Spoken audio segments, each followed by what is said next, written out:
Today we're talking about the 7.3 Powerstroke Diesel, considered by some to be pretty legendary. Now I own this particular one. This is a 1999. I'll tell you some of the goods and the bads about having one of these things. Now my qualification is I am a professional diesel mechanic and I work on mostly modern diesels. So owning this old turd might tell you something. Now this particular 7.3 is in a Super Duty chassis. No hate to the OBS guys. If you can find a clean one of those, that's a solid choice as well. Now when you're looking for these Powerstrokes, really you want the 6-speed manual. No stick here, we got an automatic. You can live with it, but these automatics, the only issue is they're a 4-speed and the gear spacing is pretty long. Makes it a little bit difficult for towing. I actually got a 6-speed swap right there. Speaking of towing, in 1994 when these engines came out, they only had 210 horsepower and 400 foot-pounds of torque. Now by today's standards, that is quite pitiful. Now the 7.3 Powerstroke ended its production with a maximum of 275 horsepower and 525 foot-pound of torque. So by comparison, a modern 6.7 Powerstroke has 475 horsepower and over 1,000 foot-pounds of torque. So that's a big difference. So this engine actually only had a 9-year run, just under a decade. In the diesel world, that's actually a fairly short run. Now the 7.3 Powerstroke was a joint venture between Ford and Navistar International. International's engine, which is the T44E, which is the exact same displacement, 7.3 liters, is very similar to this engine. By the way, this is 444 cubic inches, so just a tad size under your old Chevy big block. The 7.3 Powerstrokes used the Huey fuel injection system. I believe that was hydraulically electronic actuated unit injector, something like that anyways, but that's just fancy talk for it used high pressure oil to build high pressure fuel pressure that it is then injected into the cylinder. And it does all that through this high pressure oil pump up here, so it shoots the oil PSI way high, and that forces down on your injectors that are under the valve cover on this unit, and that makes that fuel squirt. This is an electronically controlled engine, so anytime there's electronics involved, there is reduced reliability.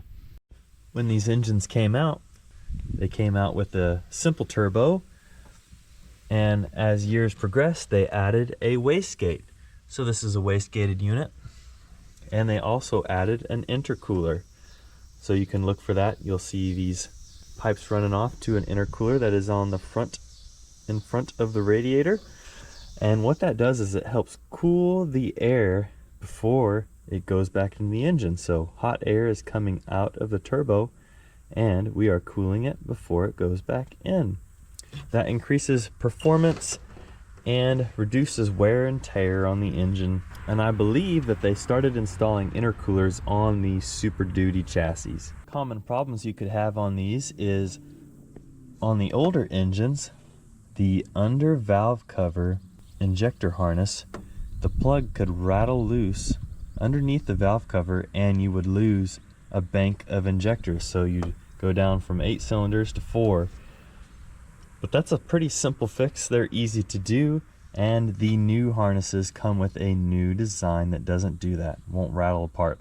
Now these engines are rather noisy and rattly and tend to develop some oil leaks. Now there's some plugs on the back of the heads that tend to leak, also the valve cover gaskets. That's really the only common leak points that I have found. Depending on where you are and how particular you are, you might just consider that to be anti-rust compound as well. We got our glow plug solenoid and our intake air heater solenoids over there. When I say intake air heater, it's this guy right here, which I have disconnected. Now this doesn't help with starting. This runs after the unit has started in cold conditions to help clean up the emissions. So a little bit deceiving in the terminology here. And if you're a Powerstroke owner, you know that these things really need the glow plug system working good to start in cold weather, even if it's just a little bit cold. These sound pretty good straight piped.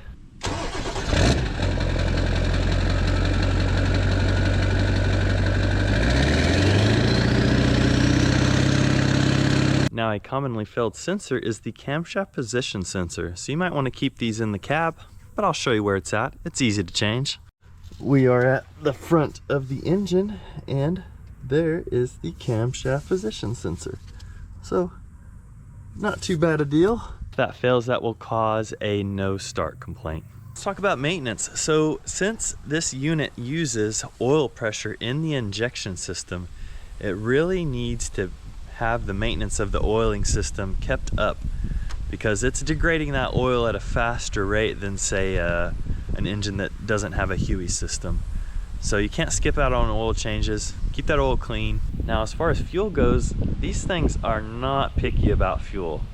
They'll run some trash, and that's a big advantage if you're the prepper type. So I feel like I've been talking a little bit of trash on these, but let's get past that. These engines, they just don't let you down. They just don't die. They just keep on running. They always start, always do the job. Might not outpull the other guys on the hills, but they won't cost you an arm and a leg in repair bills like a lot of these modern diesels. Now, I would place these engines second to this old girl. Another engine from International, DT466.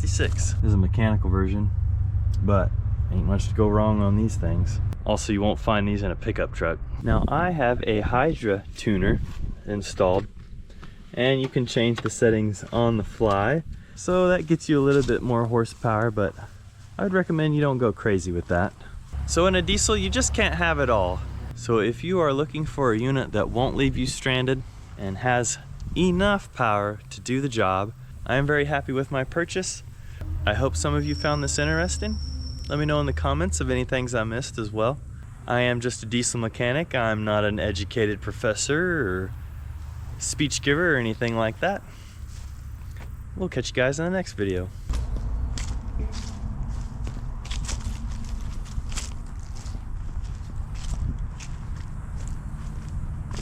Keep thinking.